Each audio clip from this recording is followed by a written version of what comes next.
You're live? Oh, am I? Let's flip the script. Let's see how live I am, I say. Let's see how live I am and how I look today.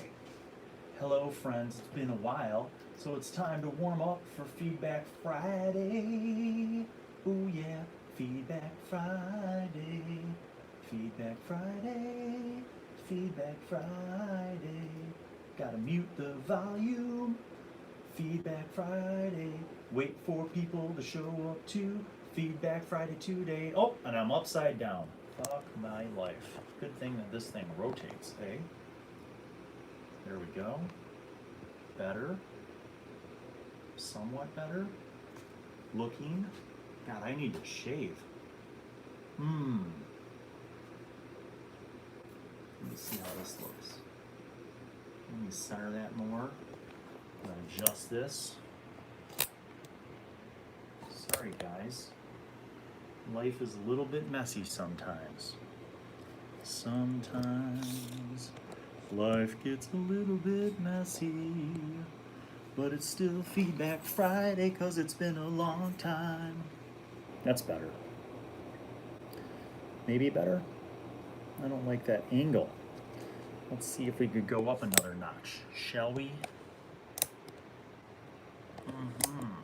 Yes, we shall, Bill.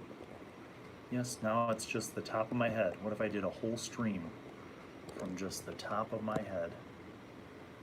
It's getting better. Getting better, getting better, getting better. Oh, there we go. Hey, there's some people coming into the stream. There's some people into the stream. Echo. There's some people into the stream. Echo. There's some people into the stream. Sorry, that was a little bit cringy. So let's see who's in the mix. Brandon and Jordan and Mark Gump. What's up? Mark Gump, just hearing your name makes me want to order some jambalaya. Jack Attack just moved into the dorm room. Right on, buddy. Celebrations. Coffee. I don't have any Coke Zero with me, so just coffee. DOD, my man. This Feedback Friday brought to you by DOD Spec Ops, who reminded me that it was Friday, because I have been so crazy busy that I literally don't even know what's going on in my life. What's up, Albert? What's up? Come on in, say hi to the friends for Feedback Hi, Friday. How you doing? There's Albert. Come on in. Don't be bashful. No, I'm right here. Albert's just doing a little freelance work. Yeah. Y'all done now, buddy? I'm done. I'm going to a concert. What concert? I'm going to Suicide Boys at the Aragon. Suicide Boys at the Aragon Ballroom in Chicago. Have a good time, buddy. Stay safe. You too, Bill. You too. We're just Karafa's not here because he had to go fix something at one of the local villages. Always my most devoted. Pawn. No, he's not a pawn. Karafa is like a son to me. A son with more body hair and a much more powerful beard. All right, so it is good to be back, people. It has been a crazy few weeks. So I will say hi to all of you. I'm going to give you a summary of what's been going on in the world. And then we're going to talk about what's coming down the pipeline. And you're going to ask me questions, because it's always good to talk about stuff. So that's why I'm here. All right, so let's see. Say hi to my people. Nat Cat, what up, Nat? EBG, Brandon's here. Andrew Kolb, what's up, buddy? Good to see you on the stream. Scotty Buchler. DOD Spec Ops. I don't even know if he's DOD there. He's Spec Ops definitely is there. here. Of Yeah, course. he checked in, buddy. He's there. Our good man. Nat Cat says, I just came back from vacation on Monday and now making a closed species of capers. Capyres. Coke Zero fun down. DOD Spec Ops putting in $5 on the for a case of Coke Zero. on, man. Brandon Burnell. Is Yes. Albert going to be on this season? Maybe. I don't know. Well, maybe. I'm in college, so. Albert graduated, but the cool thing is Albert and a few of the other seniors who graduated are all going to schools in the Chicago area. Yeah. So I'm hoping that we'll continue to collab. I'll definitely be here a lot. Yeah. So we'll see Not what anyway. what we got for sure. But there's definitely a There might lot be of some production DePaul stuff. students on the show. Yeah. You never know. Yeah, Albert's orientation at DePaul, he ran into, like, the first person he met is a D&D player Yeah, from LA. from LA. So that was kind of cool. Kind of cool. Wow. Congratulations, Natcat is 20. Happy birthday. Happy birthday. Right on. Hi, Marie. Marie is one of my patrons and a longtime supporter of the channel. Bye, everybody. Good to see you. Have a good See day. you, Albert. Have a good See ya. concert. See you tomorrow. Good to see you, as always. Michael Tenery says, cool new school year, new adventures. Yes. A little bit later on in the stream, we're going to talk about what's coming down the pipeline. It's going to be exciting.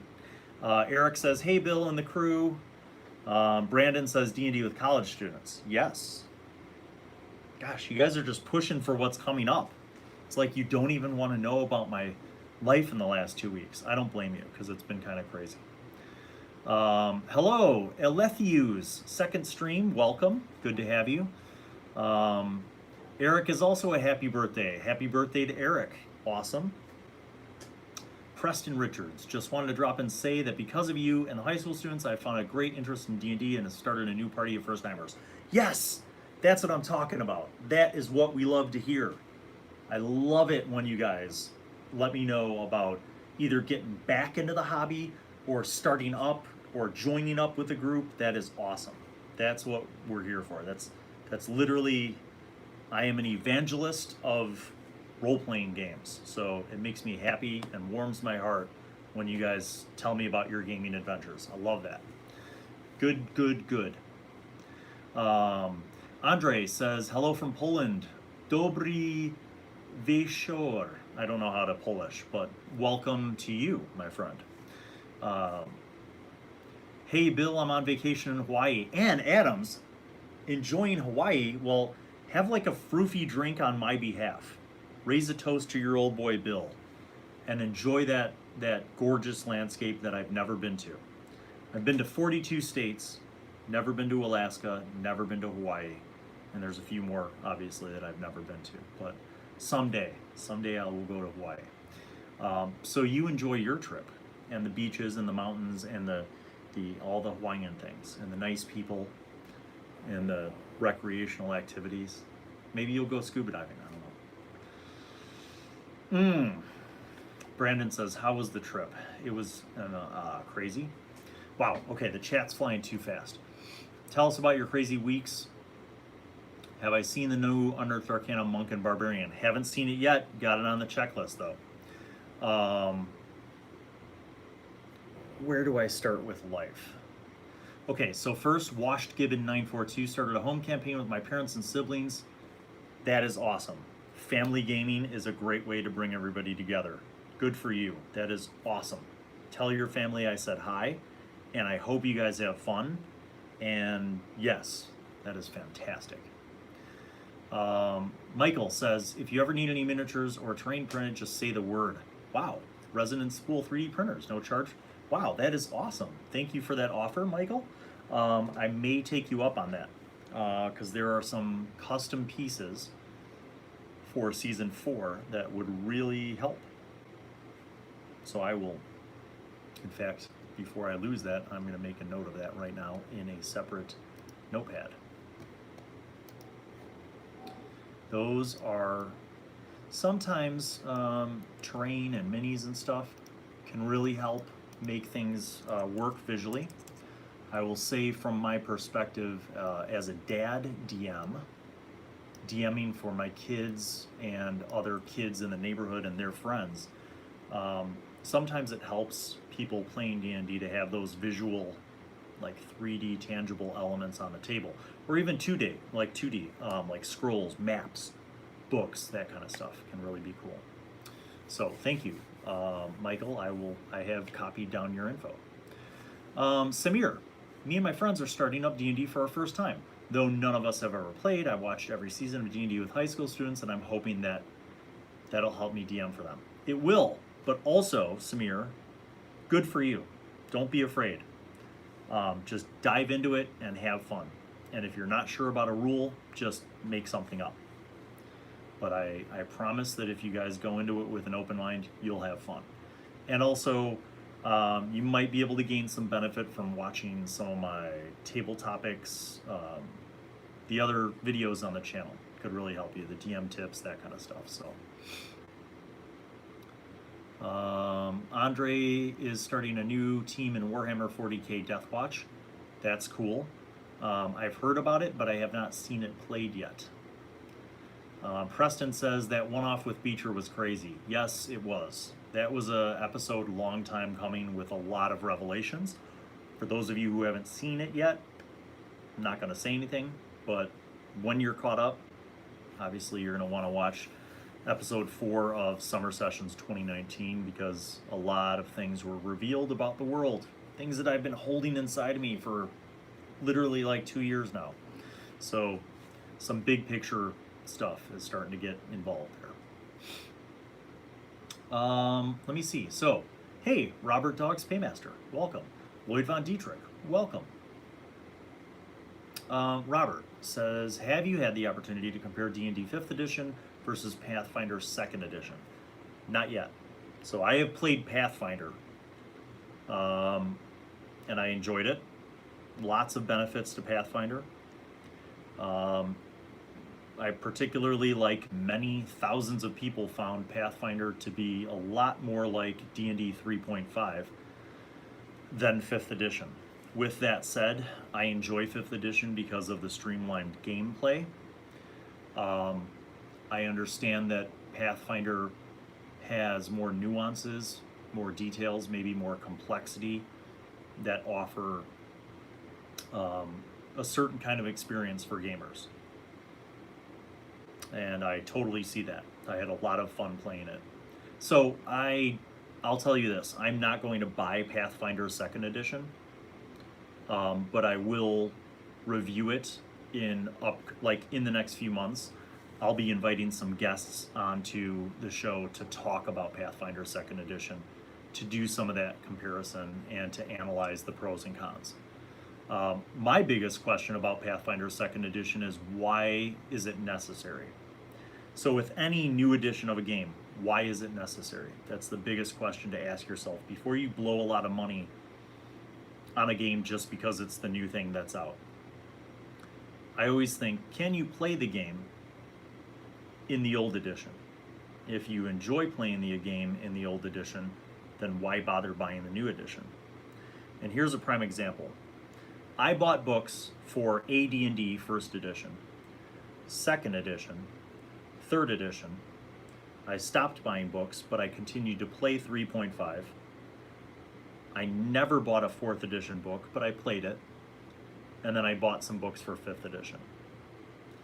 And the reason why I feel like you can do that with role-playing games is because you could still have fun in any edition. But if the newest edition actually does something for you to encourage you to play it more or play it better, or your group just embraces the new mechanics or the new style, then maybe you invest in it. But I'm very hesitant to spend money on books unless I feel like there's an authentic need to get the new edition of something. So my biggest question about Pathfinder 2nd edition is, what does it bring to the table? Really? Do you need it? And that's something that I'm going to explore with people who own it and have read it and have played it, so that I can bring you their expertise as well. And we'll talk about that kind of stuff. But that, I'm going to give it another month or so before we go that route. But good question. I like questions like that. Wow, you guys are just blowing up on the chat. Sorry, I'm like falling behind here.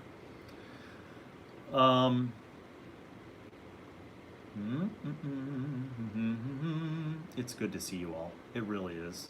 I missed our fireside chats, our feedback Fridays. I really did.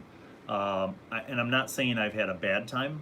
It's been an intense couple of weeks. I feel like my life has been in a jet plane going 1,000 miles an hour in the last 3 weeks. And I'm a little bit like mentally and emotionally and physically exhausted, but it's a good kind of exhausted. You know what I mean? Life's been busy, but life is good. So let me summarize. Trodat. Oh, sorry. I am so lost, you guys. I'm sorry. I'm just trying to get caught up on the chat. Have you seen Tulak the Barbarian's channel series of building characters, making characters based on MCU characters? Brandon, I have not, but that sounds like something I should check out. So I'm going to copy your information onto my notes for things to check out. Trodat, hey, welcome, buddy. Good to see you. Glad you could join us. Did you know there's a Witcher TRPG and a new Cyberpunk? Didn't know about The Witcher. That's cool. Knew about the Cyberpunk. And I've played Cyberpunk. I've played Shadowrun. So is it something that I'm going to run out and buy? Not necessarily, but is it something that I'll probably review? Yes. We'll talk a little bit more about that soon. Jordan says, I'm actually DMing again tonight with Jenny and friends. Last session of our short one-shot adventure before school starts. Good, because then next week we'll start talking about plans and things. Shh, no spoilers. When y'all say Pathfinder, I keep thinking of Apex Legends. Pathfinder, the role-playing game. Ann Adams, what? How am I so behind? Thank you so much. Wow, that is super crazy generous. Mai Tais are overrated. Get your family to Big Island at least once. Oh, that is so... Thank you, Ann. Thank you. That is a massively generous donation to the cause. I really appreciated that. Wow, that's awesome.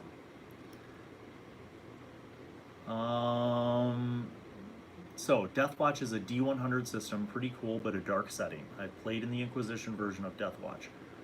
First set of characters was killed in about 15 minutes in-game. Yeah, I've heard a lot, and one of my online buddies, Jeremy, you might better know him as Black Magic Craft, is kind of splits his time between wargaming and D&D and other role-playing games. And I think he's actually working on a terrain series for that game, so that could be kind of cool. Eric, I'm a travel nurse working in California. Just got home in Tennessee this morning for my birthday, and my kids want to do a small campaign every day that I'm home. That is awesome. I know what it's like to juggle that, my friend. So, you know what? You're lucky if you have that time to be able to play with them. I'm trying to make time to play a little bit more with the kids because it's a great break from the normal stuff in life, you know, and all of us, kids and adults, our brains need a chance to break away from work, break away from stress, and get together with other humans at a table whenever possible and play games, even if it's Monopoly. So that's one of the best ways for me to relieve stress and anxiety is just to play games. So good on you, man, good on you. I'm glad that y'all could get together and do that. And spend that time with your kids, man, because it goes fast. My kids are growing up right before my very eyes. What's up, Jim Face? Glad you can join us, my man. Annie, thank you so much again. I'm incredibly overwhelmed at your generosity. Thank you. Michael says 4th edition wasn't necessary. You know, I'm not going to bag on it. I mean, if you ask me to rank it, it's my least favorite, but I don't hate it. I know there are people who literally hate 4th edition. I didn't hate it. I just wasn't a big fan. And when 5th came out, I was much more comfortable with 5th. But I do know that there are people who like started D&D with 4th edition, and to them, that's like their nostalgia. That's their home. So, you know, it comes down to this, man. Whatever version of a game you and your group like to play, good for you, you know? I mean, I grew up playing 1st edition, but for me to go back to that now would be weird. Like, I think I forgot how to play first edition, Maybe it'd be like riding a bike, and I would, the rust would just come off and I'd get into it, but we'd have to see about that. Hey, Gaming Tortoise, welcome, my friend. Good to see you. I love when I recognize you guys and I see names that I know popping up, because it's like seeing friends jumping up onto a game. So I'm glad you all could tune in. I know it was kind of short notice. And once again, if you're just tuning in, this Feedback Friday brought to you by DoD Spec Ops, literally reminding me today, because I'm at work and life has been crazy. So, but yes, Dungeons and Coffee tabletop RPG show. Wow, good to see my man. Good to see you. Maybe we can get Bill the DM at the next GaryCon. I would, but I'm not going to be there. Yes, it's true. Next year's GaryCon falls during spring break, and I will be out of town on family vacation. It's already been booked. No going back. But Carafa and the crew will be at GaryCon this year, GaryCon 2020, doing all the video stuff again. So I won't be there, but the gang will be there. So you all will have to enjoy 1 year without me. What are some ways you curb the appetite of murder hobos? Great question. I curb the appetite of murder hobos by creating mystery and storylines and friendly NPCs so that they're less murder hobo-y. I think when you put enough encounters into your game in any genre, where the players have to solve problems without killing things, it really quickly can change the whole tone of your game. And there was actually an interesting thread on Twitter about, this topic. And I said, every one of my games in any genre has mystery. I think the prompt was like, do you use mystery? And I was like, yeah, like literally every game. Multiple layers of mystery. Like mysterious NPCs, mysterious plot lines, mysterious locations. That's the hook, man. That's how you get people into it, mysterious items that they find or objects. Because you can't kill mystery. Ooh, that's a good quote. I should write that down. You can't kill mystery. Yeah, you can. Actually, spoilers are the killer of mystery. But if you're good at coming up with mystery and kind of making things mysterious, I feel like that's a great solution for people whose first inclination is to kill first and ask questions later. Sometimes they have to learn the hard way.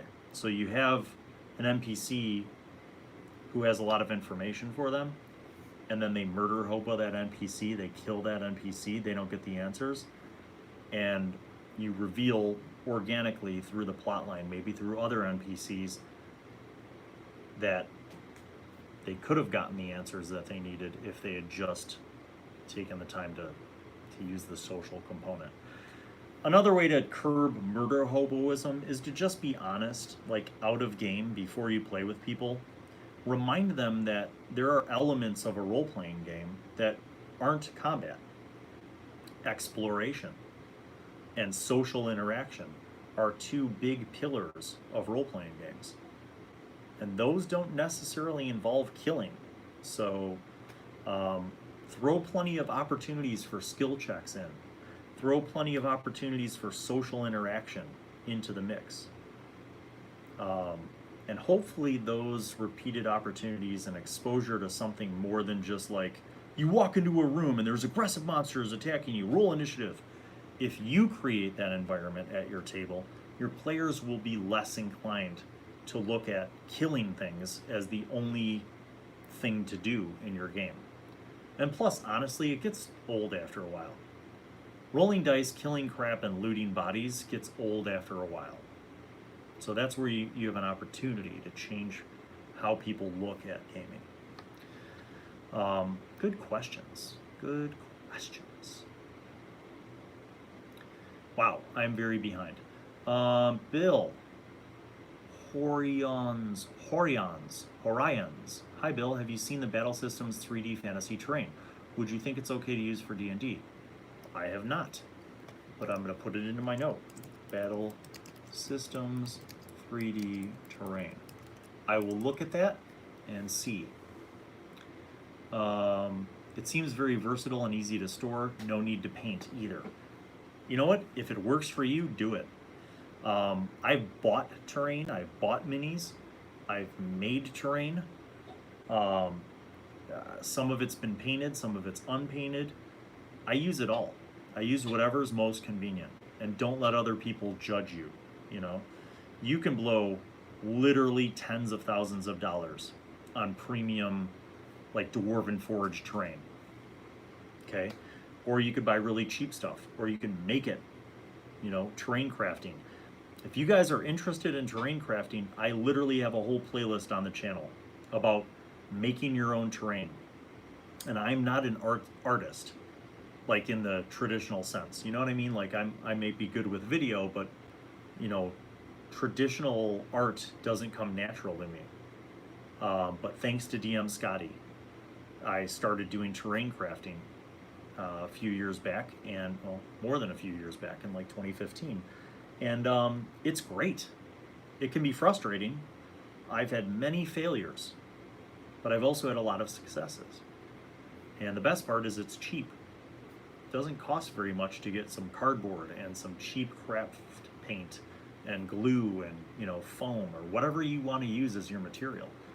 I've made things literally out of garbage. I mean, literally. Like, I have crafted terrain that looks good that was picked out of a dumpster. And then I used glue and paint, and now it's something. So it doesn't cost that much, and it's fun, and it gives you something else to put on your table. So check out my playlist of tabletop terrain crafting stuff. And maybe there will be something on there that you'll see and you'll try, and who knows. I think it's cool. Good questions. Who watches Roll20 Dungeon of the Mad Mage? I don't, Gaming Tortoise, but I'm familiar with it. Justin Enright, how was the convention? Now we're talking. Tex says, I can't wait to see Jenny and Jordan TPK the main group. I'm just so behind right now.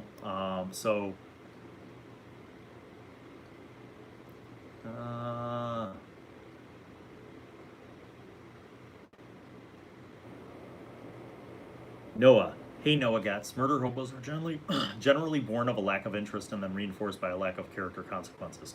Good point, my young former student, Noah Gats. Good point. In my experience, have them make ethical choices and have those choices have consequences. Yes, Robert. Lloyd Von Dietrich says, if only my DM would create a run that was RP involved and not made specifically to drive murder hobos. Yes. Michael says, Rule 0, you are a group. If you are here to fight the other players, then that goes against the spirit of the game. Although situationally it does happen, people who don't understand Rule 0 don't play. It isn't called role play for nothing, and not roll with 2 L's. Yes. Yes. Yes. Yes. I'm just reading through, kind of getting caught up with you guys. Some folks just like the hobby of RPG crafting. Yeah, so I'll summarize what I'm reading here. You guys are sharing in this discussion right now that I'm getting caught up on the chat. You guys are sharing your experiences with groups, with, you know, murder hoboism. Basically, the whole thing is that some people play D&D to kill shit and loot things and roll dice, and that's how they enjoy D&D. You know, if your group is all about, let's just get together, roll dice, kill monsters, and gain levels and get treasure, and that's what you enjoy, and that's what everybody in the group enjoys, then do what you want to do, okay? But if half the people in the group are frustrated and the other half are, you know, murder hobos, then have a talk with everybody. and sort it out. It's just like any interpersonal dynamic. But you want to have a consensus. You want everybody to kind of be on board with whatever play style you enjoy. Here's my tip. Play with more variety of people. Because if you've played D&D a few times and you're frustrated or disappointed, it's not the game. It's the people you're playing with. Let me say that one more time. It's not the game. It's the people you are playing with. Is that profound? Because I feel like it is. I feel like it's simple, but it's profound. And the reason is, I have played with murder hobos. I've been a murder hobo. I've been in games where I'm a player and I'm bored. But I've also been in games where I am so into it that I have dreams about the game that I'm in. I've played with people who are power gamers.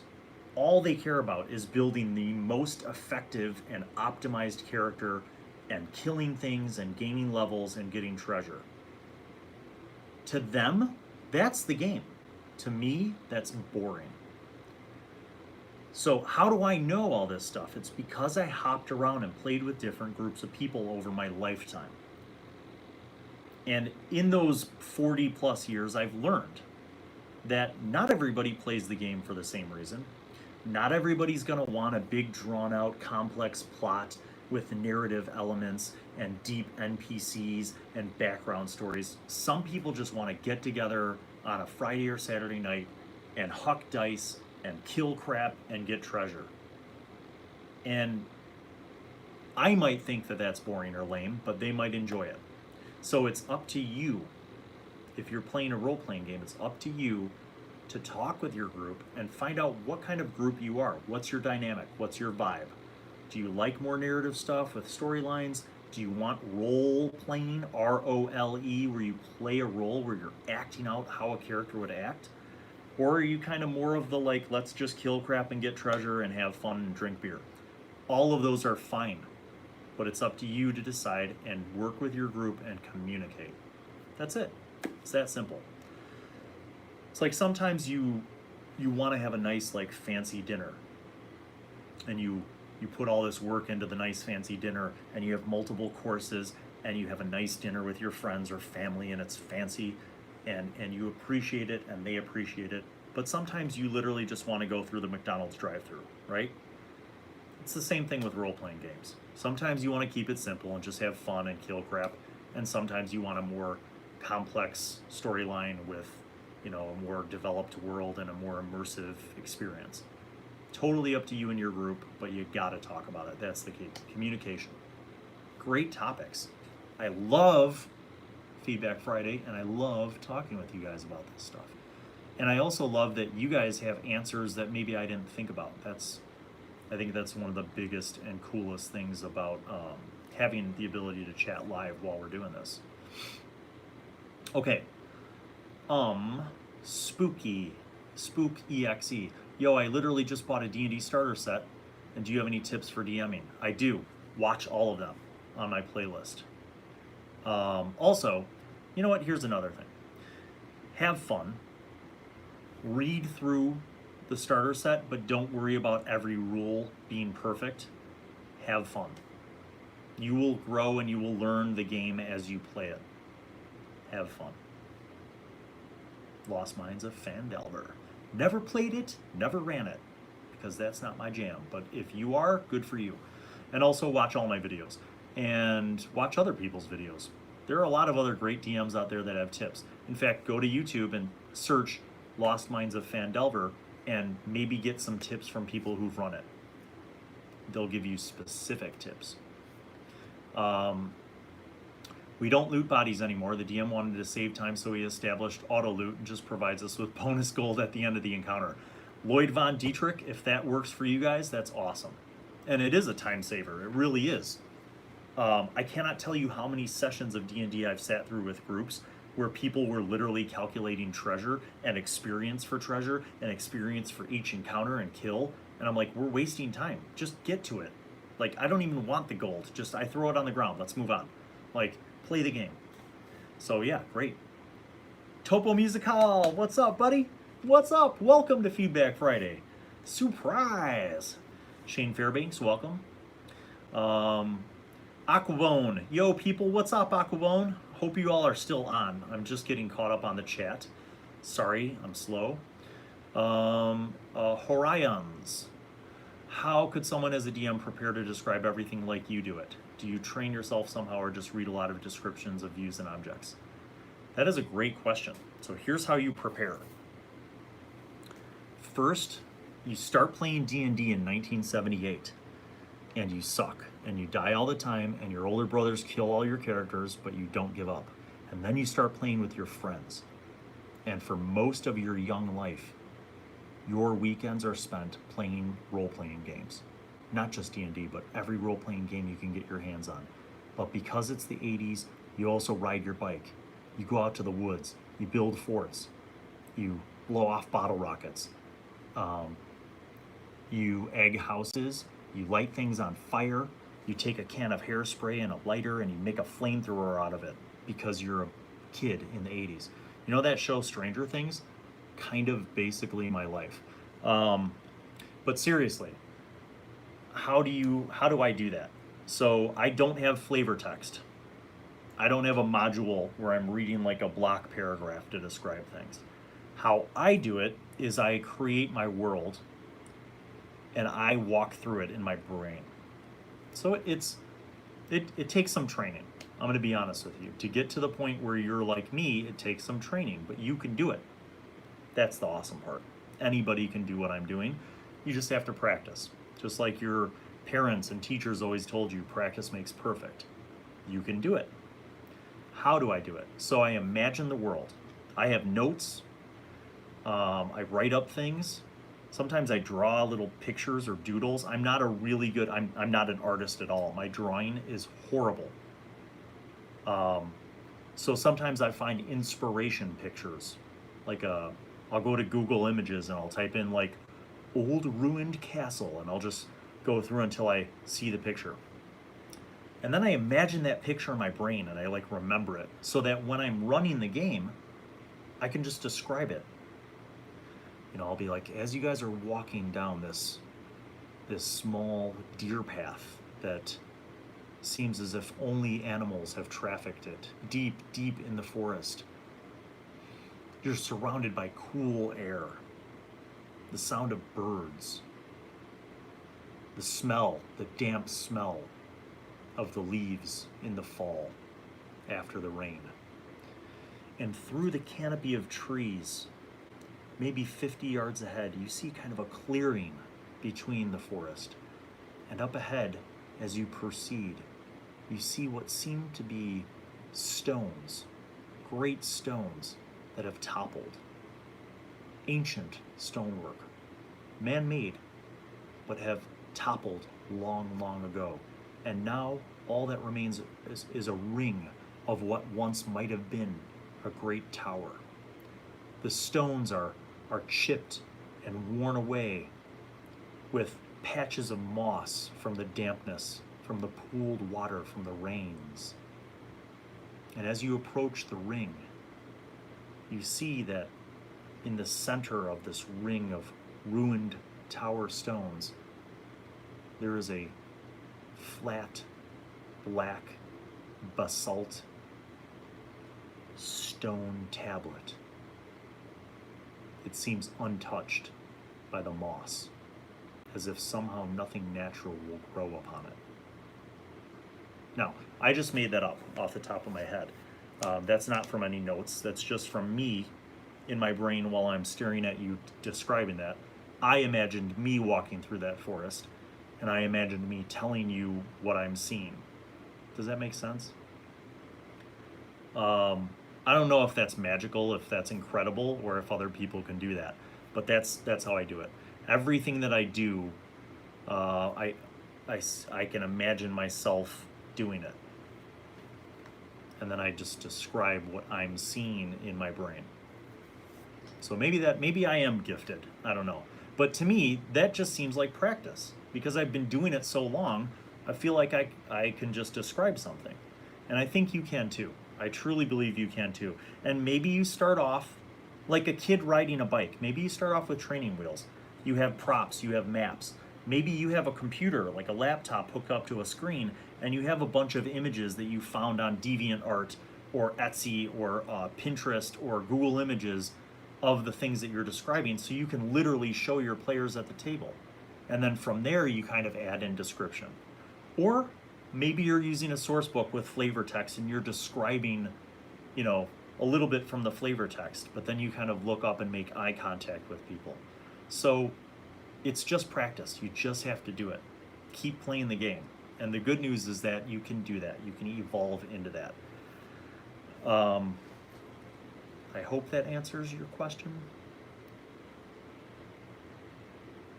I don't know if that does. I'm lost in the chat now. I'm just lost.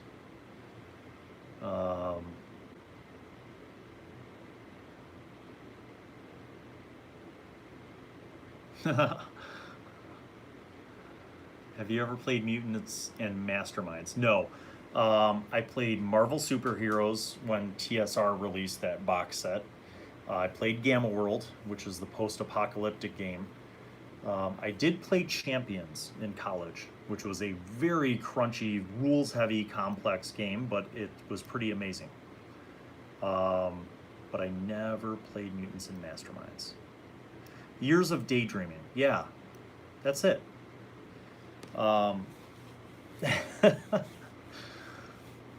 Well, I hope you guys enjoyed that little description. Yes, Gamma World was awesome and weird, and I had countless thousands of lifetimes of adventures in Gamma World, and some other games too. But yeah, so I mean, as far as, you know, descriptions go,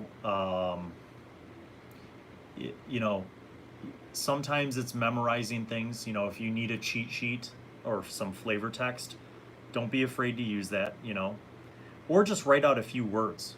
So here's something that I've never played or done, but I know other people do, and that's index cards. And in fact, that became a role-playing game mechanic / technique / system, ICRPG, index card RPG. And the idea is really quite simple. It's like having a note, you know, here's your index card, yeah, and you know, you've got a picture on it or a little doodle or something, right? Some notes. And that helps you kind of get into the mindset that you need to be into when you're doing your game. And it's a real simple, great way for people who maybe need a little bit of a descriptive or narrative crutch, training wheels, to be able to kind of get going. But practice is the best way. Playing the game is the best way to go. So yeah, I hope that answers your question. All right, moving on, people. Time to tell you about the last few weeks. Gen Con was absolutely insane. We got in on Wednesday. Wednesday was a full day, right? We got in early on Wednesday. We set everything up, testing, setup, all that stuff. We streamed everything in both of the Gen Con streaming Twitch rooms. Thursday, Friday, Saturday, and most of the day Sunday. In 5 days, we worked 70 hours. 70 hours in 5 days. That's an average of 14 hours per day. It was insane. It was a lot of work. We did get some breaks, so we did get to like hit the show floor, look at games, you know, that kind of stuff. But Gen Con was insane. It was really, yeah. Jordan is saying Gen Con was absolutely wild and such a good time. It kind of helps when Gen Con takes care of their crew, and they really do. So we were fortunate enough to have our hotels covered, our crew meals, to have our badges. And so as much as it was work, it was also like great work. I mean, being able to do stuff with like everybody from different companies and, you know, famous gaming celebrities and stuff, and just have, you know, the honor of kind of being the official crew is pretty cool. So Gen Con was a wild ride. And then I get back from Gen Con, and 2 days later, my friend from France and his two sons. Oh, sorry, wait. Yeah. My friend from France, who I've known for 34 years, who's like a brother to me, comes to Chicago with his two sons, and they are staying with us, and I am giving them the grand tour. Now, my friend Nico hasn't been to Chicago since I got married in 2000, so it's been 19 years. And his boys have never been there and have never met my family. So, in a way, it's like an international family reunion, and it's awesome. We have been taking them around town and doing all these fun activities like every single day. But it's also exhausting, but it's fun. So they're at our house, and we've been doing family things. We've been going to the city, gone to museums, gone to just all these cool different things, and it's just such a great thing to be able to reunite. Side note, while we're at the arcade, which by the way, here in the Chicagoland area, we have the nation's largest video game arcade. It's called the Galloping Ghost. We're at the arcade. I take his boys there. We're having a great time. My kids, his kids, we're all there running around, playing all these games. And I run into two friends who I've known even longer. And these two friends, by the way, were my first two friends to play D&D with, who also know Nico. The odds of running into them are absolutely even more incredible, because one of them I haven't seen since 1996. And he literally came in town to meet up with the other friend who I haven't seen in a while, just to go to the arcade. And we happened to meet up with them at the arcade at the same time that Nico's in town for the first time in 19 years. What are the odds? So it was crazy. It was like a Uber reunion. Absolutely insane. So we got up, got to talking and stuff like that, and it was just great. It was absolutely great to see those guys. So my old friends, Matt and Jim, who they're like my buddies from Stranger Things, right? Like we and another friend of mine who's no longer with us, we started it, you know, back in the late 70s. We were the little brothers who wanted to hang out with the older brothers who were playing D&D, and yes, there was a brotherhood there. And after all these years, after knowing each other since 1970, actually we knew each other even before we started playing D&D. I mean, that's how far back this goes. I met my friend Jim when I was 3 years old.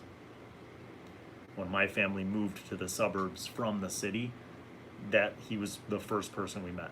And the other friend was on the other side of the street. So I mean, we've known each other for over 40 years. And D&D is the connecting thing that has kept our friendship throughout all those years. Even though I hadn't seen Matt since 96. So it was awesome. It was awesome running into everybody. And then the last thing is school, right? Because I have to come back to work and get the studio ready. So me and Karafa have been working hard on a bunch of different projects to get the studio going. And it's been crazy busy. And school starts on Monday. The students will be back on Monday. So I'm like excited, but also petrified about that, because I keep having like dreams where I wake up and like the studio's not working and none of the equipment's there and it's all broken, you know, like back to school dreams, but for a teacher. But actually everything's fine, and I'm actually looking forward to it. Jordan and Jenny will be back, and a bunch of the other kids will be back. So I'm really looking forward to the fall season starting up, which segues well into what's coming up. But before we do what's coming up, let me hit you guys on the chat, see where we're at.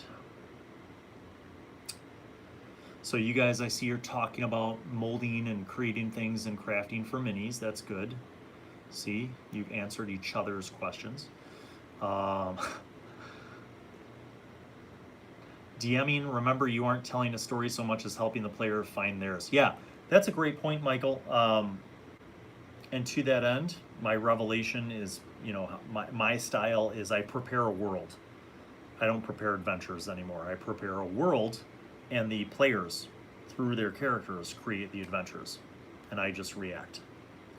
I am the water that Bruce Lee described. I come in and I ebb and flow, and I just feed off of whatever they're doing, and I make adjustments, and it's constantly, organically, interactively telling a story. And it is very much a conversation between the DM and the players. We create it together. And my world's very player-driven, character-driven, because it's a sandbox. I tell them up front, you can do anything.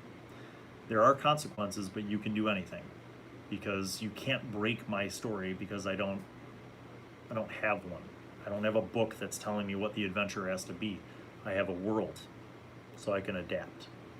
But yeah, it's fun. It is fun. Bill, what is your favorite class to play? I like rogues. I've always been sort of a rogue guy, because I think there's a lot of different ways you can be a rogue. I do like warlocks.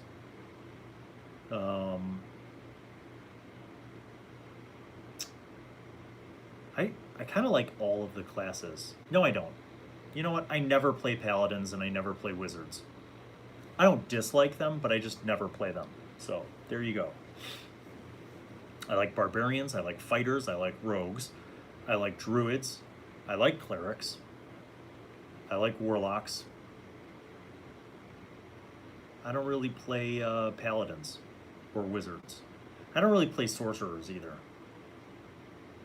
It's not that I don't like them, I just don't play them. I don't know. But yeah, I hope that answers your question.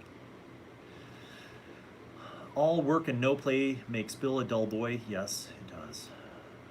Hi, Isabella Peterson. Welcome to the stream. Welcome to Feedback Friday.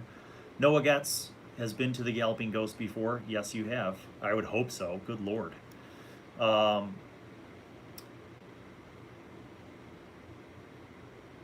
Yes.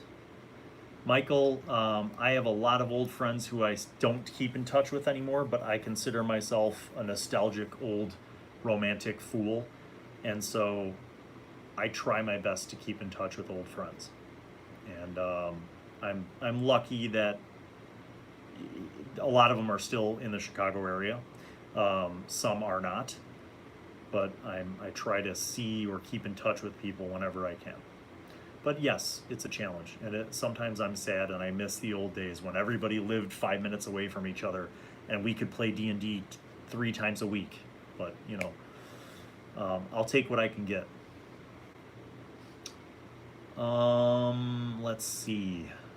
Feed is slowing down. Do you have a class 5th period? I don't. So I have 1st, 2nd, 3rd, study hall 4th. Nothing's 5th, nothing's 6th, and then there are classes 7th and 8th.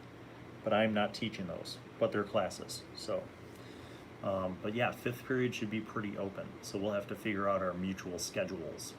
Although I do need to eat lunch at some point in the day. Kanoko Central is at school right now. Welcome back, my friend. Good to see you.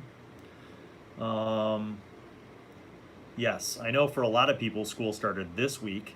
For some people, school starts next week, and then there are people for whom school doesn't start for like another couple weeks, which is crazy. Bill, what are your homebrew tips? I have a lot of tips for world building. Watch my videos first, and then I will tell you that for only $1 a month, you could join us on Patreon, where I have a whole series of Wisdom Wednesday videos about literally building a world, and you'll have access to that for just $1 a month. You could be a part of it. We, not just me, me and the patrons are building a whole freaking amazing thing. It's happening. It's a living, breathing world with incredible things. It's called Lagos, and it's exciting. So join us on Patreon for only $1 a month, and you will get your money's worth, my friends. Not only that, but eventually we'll probably kickstart that bad boy and publish it.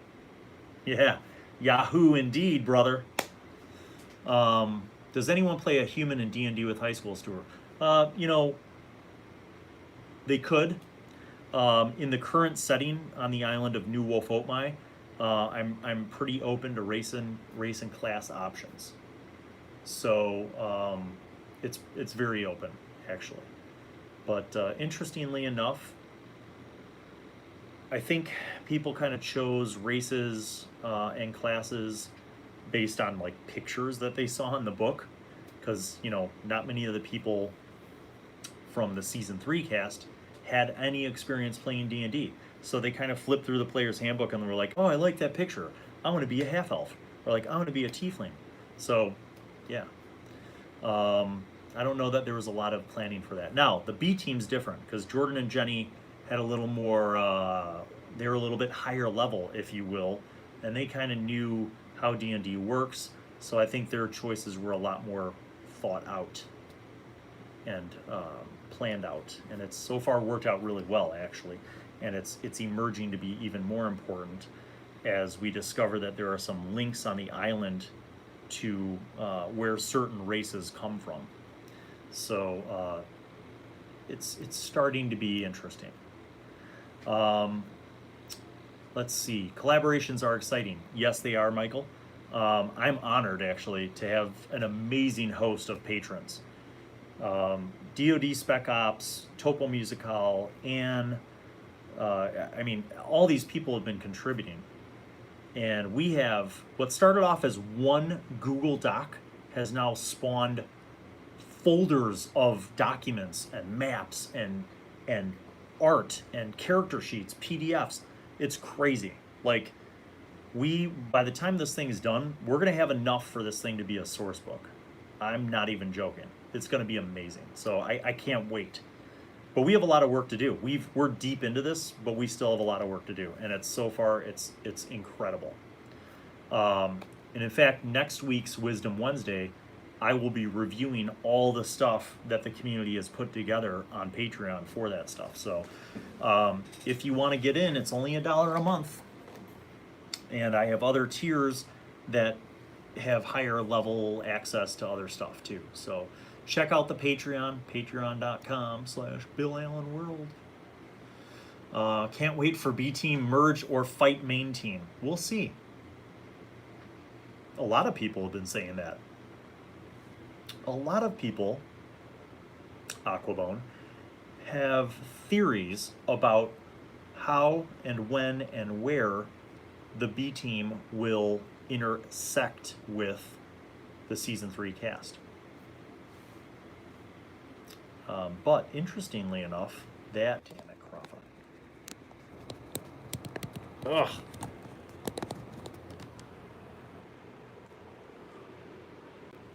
Sorry. I don't know why Crawford would bother me on my cell phone. Oh, come on, phone. There we go.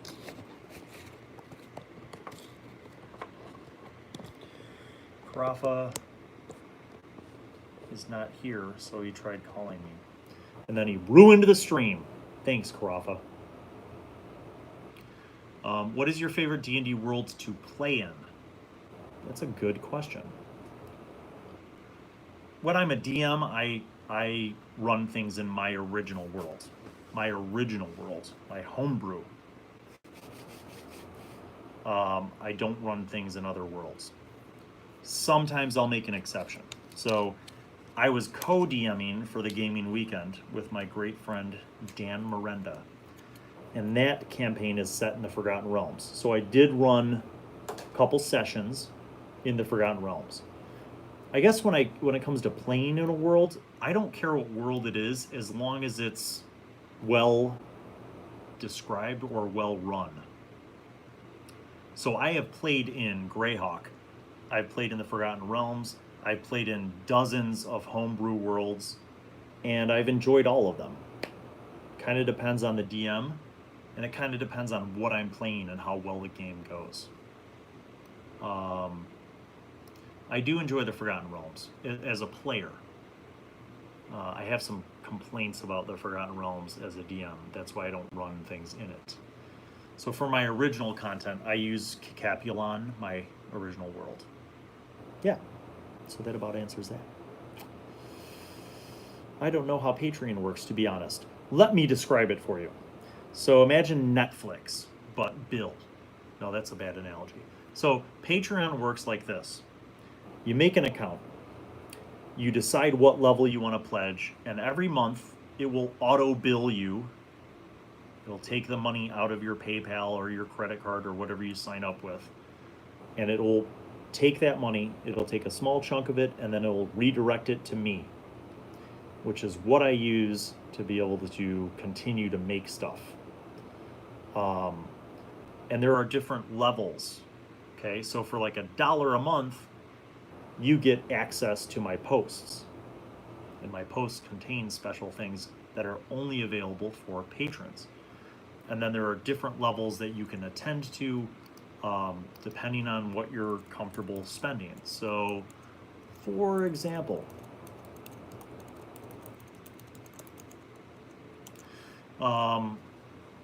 let's say that you want to give $2 a month. What that gets you is you're in the credits now at that point, on the social media and on the shows. You're also invited to the secret Facebook page for my patrons, and you'll be able to submit questions or topics for Feedback Friday and for other video content. At the $5 level, sorry, no, that was the last part was the $5 level. My bad. At the $5 level, you also get access to my Google Drive, which contains a lot of content for gaming. So it contains podcasts, it contains music, images, a whole library of stuff and other resources that I put on there that you are able to use then for your games. And also submitting ideas, topics, whatnot for Feedback Friday Live. At $10, you get to create an NPC for a season of D&D with high school students or one of the other shows. So you work with me to make an NPC that is then integrated into the shows, which is very exciting. And I have a few of those that you guys will see in season 4. The upper level, the level after that is for $20. You become a player, and basically you get all the other benefits, but you also get to join an online exclusive game where I'm DMing for you and the other patrons at that level or higher. So that's pretty cool. For $30 a month, you become an executive producer, which means you're not just getting all the other benefits, but if you have a business or an Etsy store or your own channel or your Twitter or whatever, that becomes promoted and cross-promoted through all of my social media. And you have direct input to me about the content. So let's say you're like, Bill, I've always been a big fan of this game, of Cyberpunk. Would you guys do a one-shot of the new Cyberpunk game? I would say yes, and then we would do it because you're an executive producer and I appreciate you. So that's kind of a rundown of how it works. So every month they charge you whatever you decide you want to pledge. And if, let's say, you decide you don't like me anymore or you just don't have the money, times are rough, then you could just remove yourself from that world. So that's kind of how it works.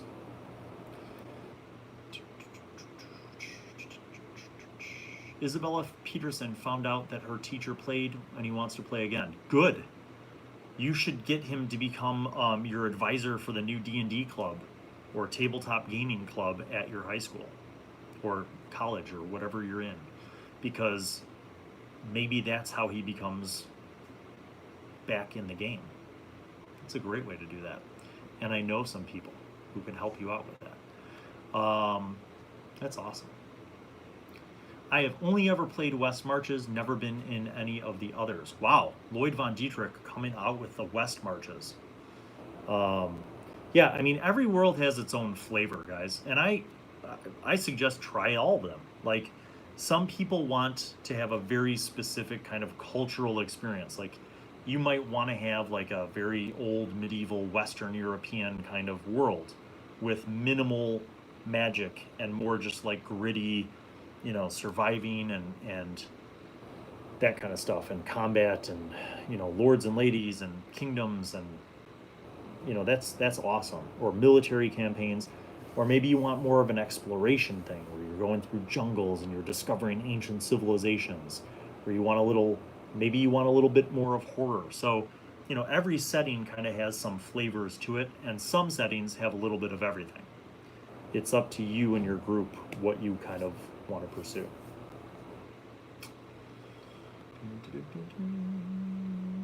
Let's see here. Where are we at?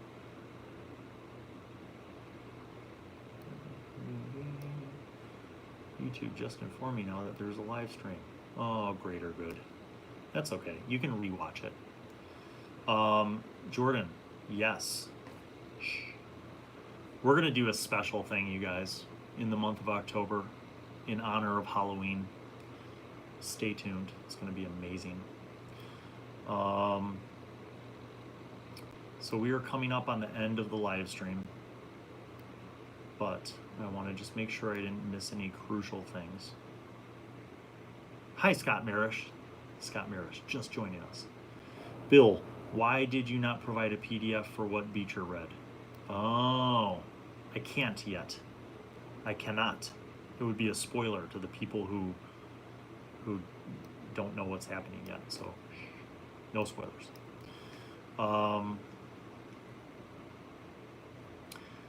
So I will say this, my friends, it has been an awesome return to be with you for Feedback Friday again. We've had some great discussions. To summarize, Gen Con was insane and very busy, but also awesome.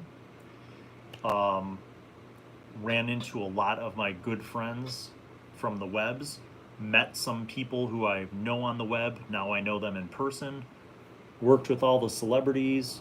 We had a great time, super busy. Then I came back, hosting my friend from France and his sons here in Chicago. That's been awesome, but super busy. School starts next week. The regular content will be coming back. The finale for the Summer Sessions 2019, hopefully we'll be shooting it next week. Hopefully, fingers crossed.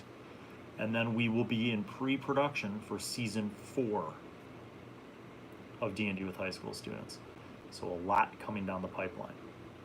But as always, thank you guys. No matter how you support the channel, for subscribing, for liking the videos, for watching the videos, thank you, thank you, thank you. Thank you for tuning in to Feedback Friday. Thank you for the great discussions. We have talked about how to avoid murder hobos in your games. We've talked about different genres for games. We've talked about crafting terrain, buying terrain. We've talked about how to be more descriptive in your DMing. We've talked about so many good things. I can't even keep up. Greetings from Germany, Guten Tag. Season 4, can you believe it, Bill? No, I can't, Scott. I really can't. And I will tell you that it is because of all of you guys that we're doing this. And every time I hear a story about one of you guys getting into D&D or getting into other games and how we somehow inspired you, I am fueled. I'm motivated to keep doing it. So thank you as always, guys, for tuning in, and, you know, like, subscribe, spread the word, share, all those things. And if you want more, I can give you more, but it's going to cost you only $1 a month. Join us on Patreon. But, you know, otherwise stay tuned, because we have a lot of cool stuff coming down the pipeline. So on behalf of me and Jordan and Jenny and all the other people from D&D with high school students and Carafa and all of my patrons, thank you, thank you, thank you. Thank you, DOD. Thank you, Topo. Thank you, guys. And next week's Wisdom Wednesday for my patrons, we will be reviewing the vast amount of contributions that you guys have been adding. I got to get caught up, but I'm looking forward to it. And Monster Mondays are going to be coming back. And we'll be in touch with y'all. So thank you guys, all of you, for your support, and we will see you on the soon side. And now, an awkward moment where Bill figures out how to turn off the live stream. Say bye, everybody.